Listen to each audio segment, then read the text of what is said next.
Okay, so I'm here with Austin Nebbia, who plays the role of the Doctor in the Nth Doctor Adventures, and I'm going to ask him a few questions about the part and about his life in general. Yeah, I'm happy to be here. Yes, lovely to see you. Well, And you said my name right. Thank God. No one ever right. does that. Yeah.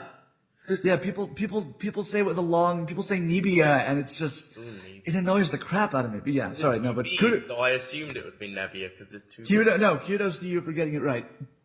Yes. Right then, let's delve right in. Please. Question 1. What attracted you to the project? Oh God. I mean, I've been doing voice acting for about the past 3 or 4 years now, and I mean, I've loved Doctor Who for probably longer than that. It's just, and it's weird because,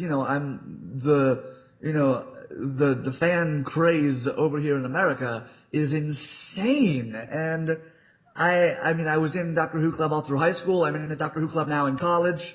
Wow. And every weekend we just get together and we watch some serials from the classic ones or some episodes from the new show, and we just have discussions, and it's awesome. And occasionally we have tea, and Awesome. we're just a bunch of weird people. But I'm so happy to be a part of that group of weird people. Yeah. But to answer the question of what drew me to the project, I mean, it was just like the best of both worlds. I mean, we have a great voice acting project, my love of Doctor Who, coupled with, frankly, what I think is you and your fantastic writing skills. Thank you. No, of course. I just think it all kind of coalesced, and it just turned into a fantastic thing that I felt I had to do. So. Good answer. I'm glad you think so. I'm glad you approve. Right. Question 2. Yeah. The Doctor is a very complex character, having been interpreted by a number of different actors. What did you try to bring to the role, and how do you see your version as being different from what's come before?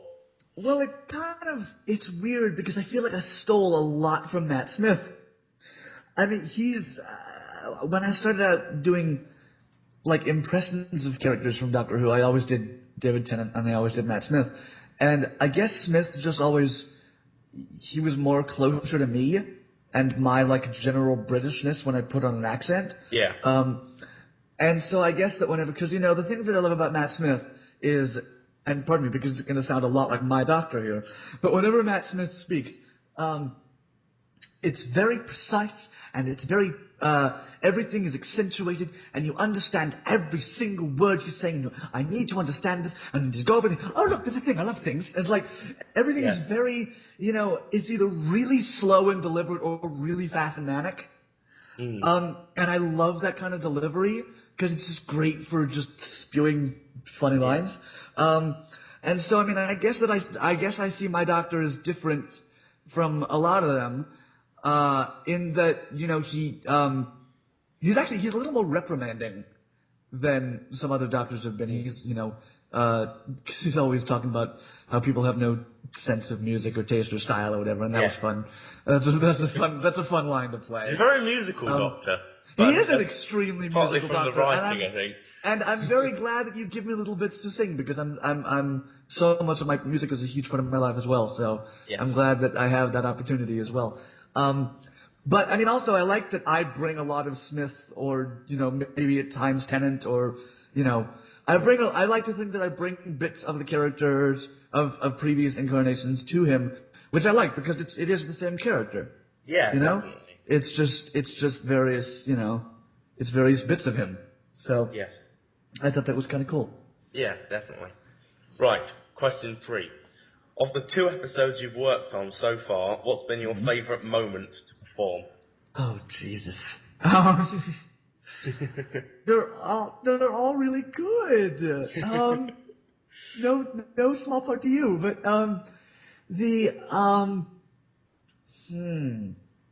gosh, because now I actually have to think about the scripts. I mean, remember your lines. Yeah. No. What did I do with this again? See, that's the thing. When you're doing a voice acting, you don't have to memorize anything. No. And now you're putting me on the spot and making me memorize something. Mean person. But See how many times you've listened to it. quite a few. But I honestly my favorite part to record, like my favorite moment of the process so far. Like my favorite line. Your favorite moment in the stories. So a particular line or a monologue or even a scene. Model. Oh God. Okay, I totally know what it is then. It was my speech to Watson in this episode. Oh In the yeah, I loved writing Yeah, that. Such a good one. dude, it was brilliant. It was beautiful. I read it and I was like, am I gonna cry from this? I seriously almost started. I really did. You can hear it in the recording. Yeah. Um, Well, I look but forward it's to it. I haven't actually listened to that scene yet because yeah, I didn't send it. I should do that. we'll get there. But I'll get there. I'll get. I will do it. But the it's just it's so it's really it speaks to what I love about Sherlock and what I love about Arthur Conan Doyle and what I love Yeah. about classic literature, and that it can take something and it can take something fictional and it makes it real Yes. to to a circle of people, and in the case of Sherlock Holmes, to almost literally everybody. And Yeah. I mean, I love that. that monologue for me is I mean, there's the scene at the end of episode 1 where the Doctor is very emotional with Alice, but that's the first time I think you've ever seen him not so much emotional in himself, but just sort of I don't Magical. know. Yeah, empathize. It's magic. It's magic what Yes. he's weaving, and it's woven so well. It really is. Glad you No, of course. Yes. Okay. So I'd say that's my favorite moment so far. Good, good. Right, question 4. Apart from this, because we want to know more about you as a person, what other projects are you working on currently? Whether it I be hope voice acting or just in your general life? I hope you want to know more about me as a person. Let's see. I have a few things up on YouTube, so if you want to go check out my YouTube channel, I would be more than happy to, take any comments or feedback or whatever. Should I just plug that? Yeah, go ahead. Go ahead. Plug it. All right, hang on. Excuse me. No, my YouTube is Strongbad27 returns because I'm a huge Homestar Runner fan, so I had to put Strongbad in there, and it's returns because my first account got deleted. So STO STRONG. What am I doing? STRONGBAD. The digit 27 and then returns, and I've got a few voice acting things up there. I mean, I guess I can give you like a little bit of a demonstration of some of the ones that I when I was little I used to do impressions of a bunch of characters, and that's never really stopped. So I suppose I could just give you Yeah, go a ahead. few. Give us a 30-second little. 30-second little thing. I mean, okay, Go well, ahead. Go on. Try and fit as uh, many impressions into 30 seconds as you can. oh God. I mean, I always loved Stewie from Family Guy, which is another great British accent for me to decide to slip into. And it's weird, there's so many directions that this voice could decide to go in. But they were like, no, let's put it in the brain of a baby and see what, see what goes on with that. And look at the success that that's gotten them. I just hosted the Oscars last night, for God's sake, it's bloody brilliant. And, who else? I mean, one of my favorite shows, I don't know, Jake, I'm not sure if you watch, Futurama I at do. all. Yes. Is Big it fan great? of Futurama. Give me a character, somebody. Except, Um, not the girls, not Leela. Zoidberg. Do Zoidberg. Zoidberg is incredibly easy for me to do, my friend, because the weird thing is, it all depends on the placement of your lips and how the sound comes out of your mouth. It's just supposed to slide out like butter. And once you make that work, it all comes to a head and it sounds like this. So, I rather like the way that this voice has treated me over the years I've been doing it. Anyway, He's a as lot of much fun. as I'm enjoying your impressions, we ought to move on because we're 10 minutes in nearly and we've only got Wow. through 4 questions. Oh, yeah, please. Right. If you could travel in the TARDIS to any place or time, where would it be and why? Oh, God. Um, oh, They always jeez. ask this to Doctor Who's actors. like in Yeah. interviews, and I'm like, right, I'm going to ask it to you now. Oh, feel so humbled. You know what? First of all, I'm very glad to be living in the time period that I am right now. Yes, it's a good time. It's a great, yeah. But I mean, geez, if I had to choose, I would love. I mean, I loved in this episode being able to go back to Victorian England. Mm. I've always loved Victorian England. And if there was someone else besides there, I would honestly say, you know what? I want to see what my parents grew up with. Oh, So yeah, I would good. probably say, the 70s and 80s. That's a good one. Just so I could see the rise of hippie culture and Flower Children and Michael Jackson and, the Beatles and all these things that, like I wanna experience what that was like. Something that I think is kind of, I just watched a video about this yesterday. I'm sorry, I'll make it quick. Something that I watched yesterday, it was a bunch of kids reacting to videos of the Beatles, and it really warmed my heart because these kids actually knew about them, and they're well, they're pretty Yeah. smart. These kids are like 11 years old, and it was crazy because when they saw footage of like female Beatles fans, like when Beatlemania was just becoming a thing, they were like, and the interviewers were like, "Does this remind you of anybody now?" And they were like, "Well, yeah, One Direction." Yeah. And it's crazy because like everybody was like, oh, yeah, my parents always tell me, oh, when I was your age, I was never like this with anybody. Yes, you Oh, were. Look you at so you, were. right here. Yeah, The yeah. first right here in video. Yeah.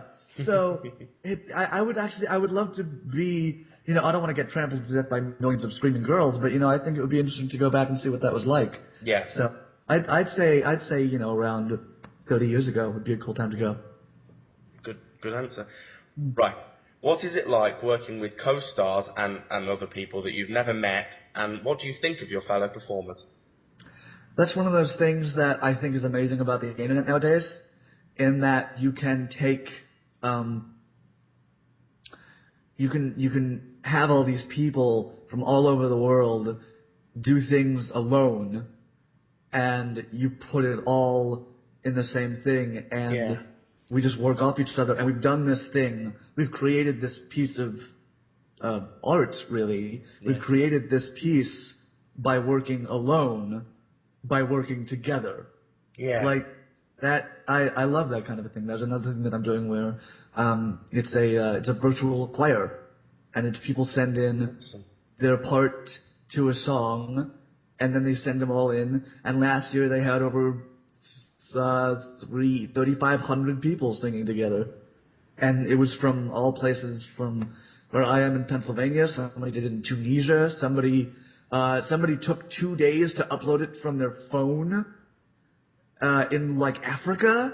And I love that technology can do that nowadays. So I'm very blessed to be working with all these people, and I think they're wonderful. What else do you expect me to say? I mean, it's your it's your show.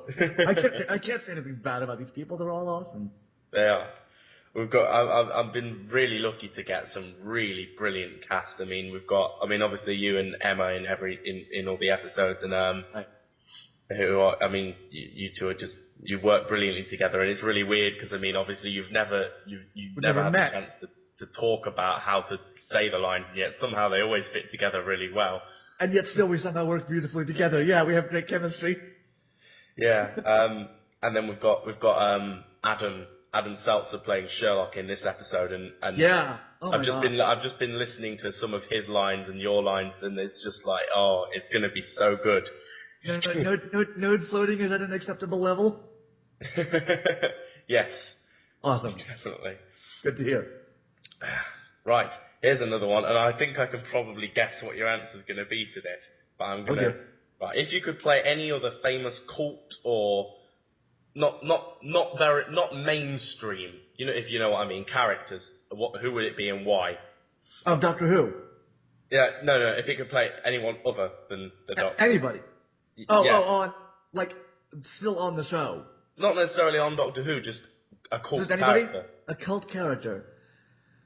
Um, You know what? Like, can it be cartoons? Pardon? Can it be from a cartoon? It can be from a cartoon. Um, Honestly, like, okay, I'll give two answers. One, live action. Probably Scott Pilgrim. Oh, that's a good one. I don't know if Yeah. you've seen Scott Pilgrim. I haven't actually got around to seeing it. I've wanted to see it for a long while, but I've not Well, quite. I have it on Skype. We can watch it together sometime. But he's just so much like me, and he's so much of the nerd that I want to be. So there's that. And then for animated characters, okay, well, who did you think I was going to say? Well, I assumed you were going to say Sherlock Holmes, actually, which, Really? I thought you were, yeah, Huh. which is completely different from everything you've said, so.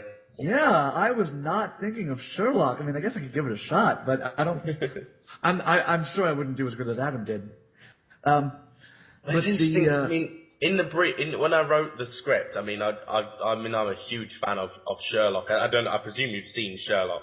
of course I have. Yeah, I'm a huge fan of it. So when I wrote the script, even though it's in Victorian times, I kind of had that kind of Sherlock Holmes in my head. And then No, no, of course when you had Adam some sent that into his auditioning, he's done something different with it, and it works so well. And I'm really excited about it because it's different from any other kind of performance that I've heard before That's in wonderful. a particular role. Huh.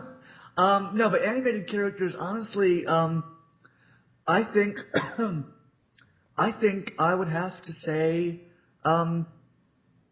probably Phineas from Phineas and Ferb. Ooh. Because he's the sweetest, most charming character I think I've ever seen on a children's show. Yes. And it just makes it so enjoyable and so full of wonder and life. And I mean, he's one of the few. He's one of the characters I love to do from that show. Because there's so many traits that he brings to the show, and you put it all together, and you just get a character that every word out of his mouth is just something that that is just so full of sweetness, but it's not too much. It's like just the right amount of adorable. And then when you start talking, like especially if I do this around kids that love the show, they go crazy, and it's so awesome to see them do that. That they actually have, like, here's a kid on the show who's actually like a good role model for some kids nowadays, as opposed to Jersey Shore or whatever. It's such a nice break Yeah, I know what you mean. from the monotony of what kids watch on TV nowadays. So Definitely. I'd probably say him. He's a lot of fun. Or Perry the Platypus. Because I mean Perry the Platypus. Yeah. You can't. I mean, you can't go wrong with that. There's so much emotion. Okay, I'm sorry. Next question. Next question. Question 8. In episode 2, the Doctor meets Sherlock Holmes. Was it fun playing the banter between these two characters, and how do you think the Doctor changes being around someone who's his intellectual equal? It was interesting playing the banter because there was no one to banter off of. So I just kind of had to do it in my head. Yeah. And in that sense, I think it worked really well, and I'm very, very happy with how the banter went. And I missed the second part of the question. I'm sorry. How do you think that the Doctor changes being around someone who's his equal? I would imagine. Well, I mean, he's very sad to leave them at the end. Yes. So I would imagine that he is kind of, he's a little flummoxed at first. But I think Sherlock and Watson, really grow on him. You know, I think that they're gonna be somebody that I want to see more of, and I want to work with again. Well, we'll see if we can write it in. Hint. Second series somehow. I'm not sure how it would work out, but we'll try. I'm just saying, it'd be fun. Okay, this is a question I quite like, and I quite like to know. Question 9 is the character of the Doctor requires you to adopt a British accent. What is the hardest line you've had to say in the accent? That's right. You know what? That's really difficult. There was a time. Oh God. You know what the strange thing is that there was one time that I actually messed up saying the name Sherlock, because it's not the name sits in a weird place in my throat when I do the accent, and so I put it all together, and I think I Americanized it one time, and I had to go back and redo it like 5 times. But so I'm surprised that that's the one I'm remembering, but I think it's because I did it like tonight. Yeah. So it's the one that's closest in my brain. But yeah, I mean, it's a lot of fun to get to put on an accent that's really just kind of like my voice. Like I don't have to change it up at all. Yeah. However, I also did, one of the followers in this episode, which was cool because I did pitch it a lot lower and it was a lot more like a Geordie, like a Cockney kind of thing. So that was fun to do. It's interesting because with the followers, I kind of just wanted a variety of different voices, so I just said to people, do whatever, and I've got such variety. I mean, I've got Long Lang who sent me who's doing the alien brain, Right. and also one of the guards, and he's just sent me some weird voices, and it sounds amazing. Yeah, where's the alien pinky, by the way? I'm a little mad that you have an alien brain and not an alien pinky. Sorry, I shouldn't say that, Todd. My inner geek is coming out. Yeah. We all have an inner geek. What am I saying? I don't have an inner geek. I'm doing this. I'm doing Doctor Who. Yeah. Right, we're on to the final question. Oh, cool. We had such a short time together. I know. Question 10. And this is a really vague question, so I'm expecting like a long answer. What are you most looking forward to about the rest of the series?